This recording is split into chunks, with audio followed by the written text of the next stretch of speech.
नमस्कार दोस्तों, स्वागत है आपका मास्टर IQ के यूट्यूब चैनल में। तो बेटा UPPCL के अकाउंटेंट की वैकेंसी आ चुकी है और इसमें 75 मार्क्स जो है वो डायरेक्टली आपको अकाउंट से पूछे जाएंगे।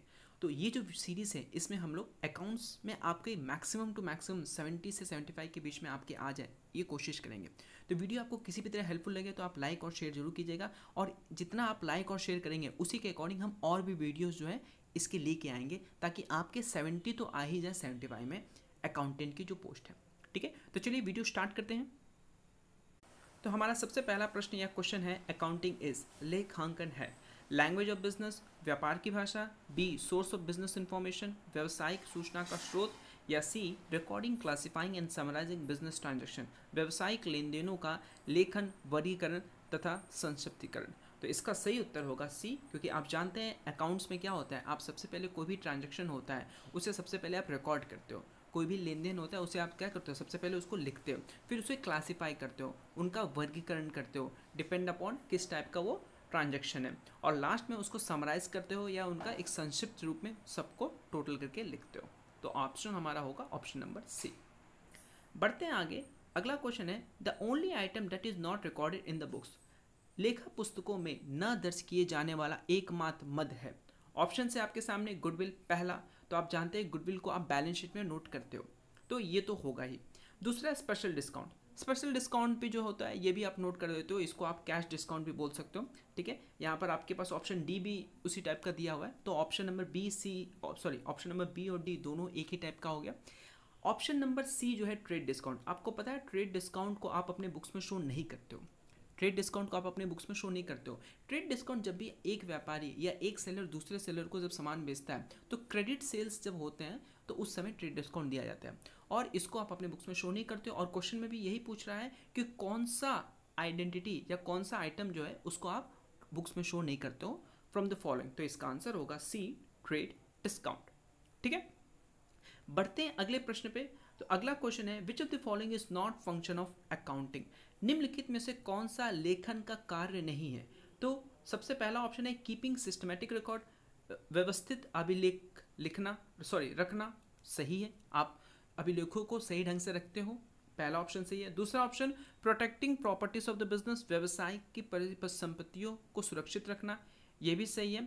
मैक्सिमाइजिंग द रिजल्ट्स, ये गलत है, अकाउंट्स कभी भी रिजल्ट्स को मैक्सिमाइज नहीं करता। ठीक है, वो चीज़ों को मैक्सिमाइज नहीं करता, वो जो चीज़ें जिस भी आपके एसेट्स या संपत्तियां जिसकी वैल्यू जो है उसे आपको क्लियरली बताता है, किसी को बढ़ा चढ़ा के नहीं दिखाता है।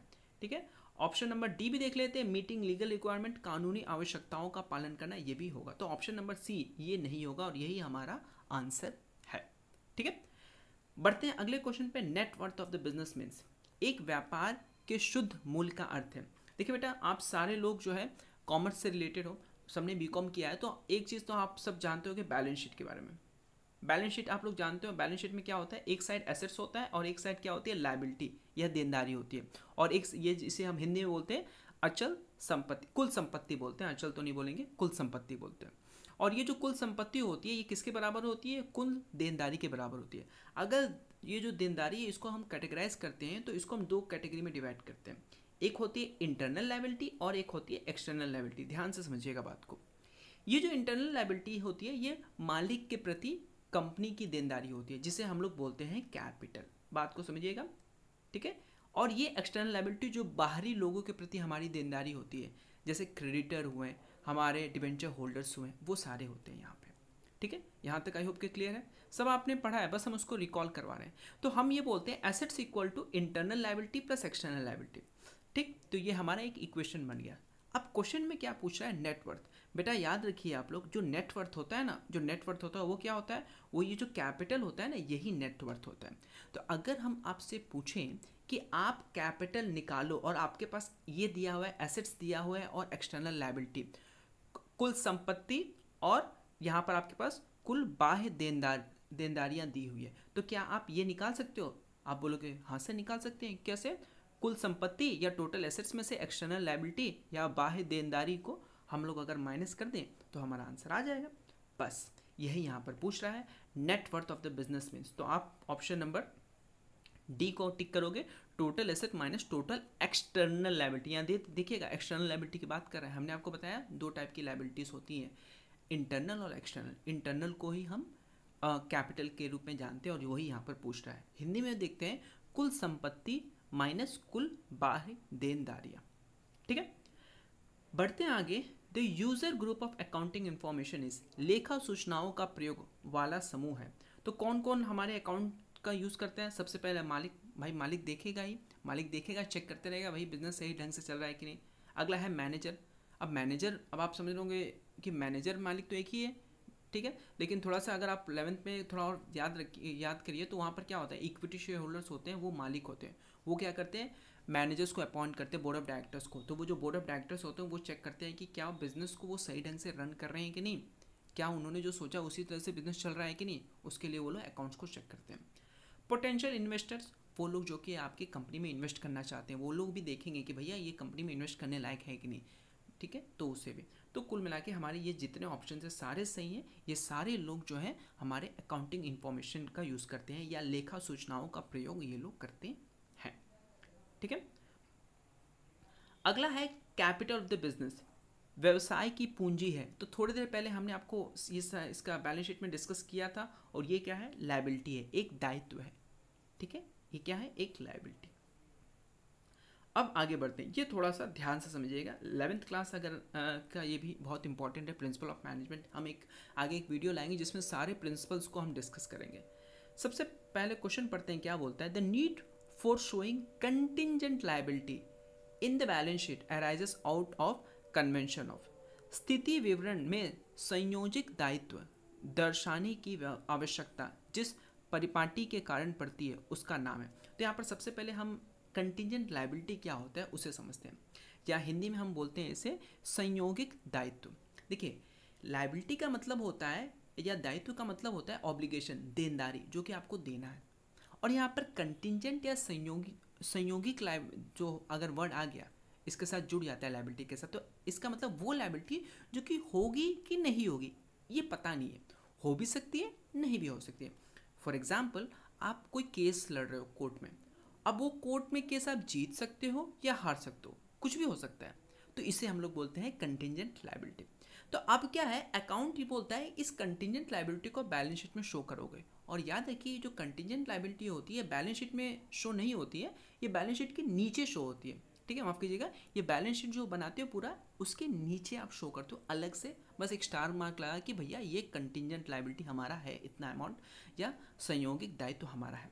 अच्छा, इसमें कुछ ऑप्शंस पर है, उन ऑप्शंस को डिस्कस कर लेते हैं तो हमारा आंसर भी क्लियर हो जाएगा। तो आपसे ये पूछ रहा है कि कौन से ऑप्शन के अकॉर्डिंग या कौन से प्रिंसिपल के अकॉर्डिंग हम कंटिंजेंट लायबिलिटी को शो करते हैं। एक बार ऑप्शंस को डिस्कस करते हैं। सबसे पहला है कंसिस्टेंसी। ये जो कंसिस्टेंसी का प्रिंसिपल है या संगति का प्रिंसिपल है, ये बताता है कि आप जो भी अपने अकाउंट्स को प्रिपेयर करते हो, जो भी आप लेखा आप प्रिपेयर करते हो, बनाते हो, उसमें एक कंसिस्टेंसी मेंटेन करिए, मतलब एक ही समान चीज़ों को मेंटेन करिए। जैसे कि आपको याद होगा कि डेप्रिसिएशन जो होता था उसके दो मेथड होते थे, एक था स्ट्रेट लाइन, एक रिटर्न डाउन। तो आप जो मेथड यूज़ करो उसी को हमेशा यूज़ करो।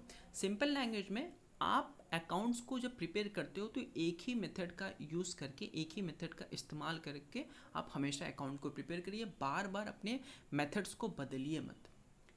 अगला है मेटेरियलिटी। मेटेरियलिटी कॉन्सेप्ट ये बोलता है कि फालतू की चीज़ों को मत दिखाओ। फॉर एग्जाम्पल, जैसे कि आपके पास पेंसिल है, रबड़ है, इन सबको अलग अलग मत दिखाओ, इन सबको सीधा स्टेशनरी के रूप में दिखा दो। मतलब अनावश्यक वस्तुओं को अलग अलग ना दिखा के एक साथ सबको दिखा दो। यहाँ पर क्या बोलते हैं, मेटेरियलिटी या महत्वपूर्णता। जो महत्वपूर्ण वस्तुएं हैं सिर्फ उन्हीं को शो करो, जो महत्वपूर्ण नहीं है उसे नहीं शो करो। और इसी का कॉन्ट्ररी होता है डिस्क्लोजर या प्रकटीकरण। इसलिए बोलते हैं हर टाइप के जो है एक्सपेंस, इनकम, सबको दिखा दो, कुछ को भी मत छुपाओ, कोई भी चीज़ छुपनी नहीं चाहिए। और हमारा जो ये है कंटिंजेंट लायबिलिटी, ये इसी प्रिंसिपल के तहत हम दिखाते हैं, जिसे हम लोग संयोगिक दायित्व भी बोल रहे थे। इसको हम लोग ऑप्शन नंबर सी, डिस्क्लोजर या प्रकटीकरण प्रिंसिपल की वजह से दिखाते हैं। और एक ऑप्शन आता है कंजर्वेटिज्म या संरक्षणिता।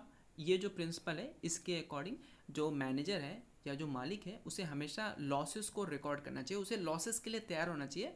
प्रॉफिट तो होता है उसे इग्नोर करना चाहिए, मतलब उसे हमेशा लॉस के लिए तैयार होना चाहिए। फ्यूचर में अगर कोई लॉस होना है उसके लिए उसको पहले से तैयार रहना चाहिए, ये इसे बोलता है। ठीक है, तो ये हमारा यहाँ तक हो गया। आगे बढ़ते हैं। अगला जो क्वेश्चन है वो है according to money measurement concept the following will be recorded in the books of account. मुद्रा मापन की अवधारणा के अनुसार लेखा पुस्तकों में निम्नलिखित को अपलिखित किया जाएगा। तो थोड़ा सबसे पहले मनी मेजरमेंट कॉन्सेप्ट को देख लेते हैं। मनी मेजरमेंट कॉन्सेप्ट सिंपल सा यही बोलता है कि वो सारे ट्रांजैक्शन जो कि मनी के टर्म में आप मेज़र कर सकते हो, जिसे आप लोग मुद्रा के रूप में माप सकते हो, सिर्फ उन्हीं ट्रांजैक्शन या उन्हीं घटनाओं को आप अपने बुक्स में शो करोगे। जिसे मुद्रा के रूप में नहीं माप सकते उसे नहीं शो करोगे।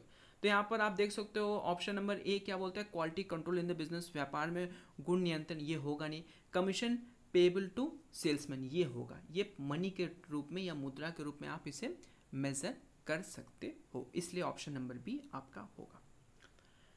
बढ़ते हैं आगे। Double entry system of accounting originated, लेखांकन की दोहरा लेख प्रणाली को कहाँ आरंभ हुआ था? तो इसका आंसर होगा सी, इटली में। ठीक है, सी, इटली में। फिर अगला है double entry system was propounded bye, दोहरा लेखा प्रणाली का प्रतिपादन किया था, तो आपको पता है लुका पैसियोली ने इसको किया था। ये भी बड़ा important exam point of view से। ठीक है, तो इसी के साथ ये वीडियो कंप्लीट हुआ। वीडियो आपको किसी भी तरह हेल्पफुल लगे तो लाइक और शेयर करना न भूलें, क्योंकि आपका जितना अच्छा रिस्पॉन्स होगा उसी के अकॉर्डिंग हम आगे और भी वीडियोस जो है अकाउंट्स के लेके आएंगे, ताकि आप 75 में 70 तो कम से कम पा ही लो। 5 इसलिए नहीं बोल रहे हैं क्योंकि कुछ भी हो सकता है, तो कम से कम 70 तो आप पा ही लो। इतना हम आपके लिए वीडियो लेके आएंगे, वो भी टॉपिक वाइज। ठीक है, तो थैंक यू एवरीवन।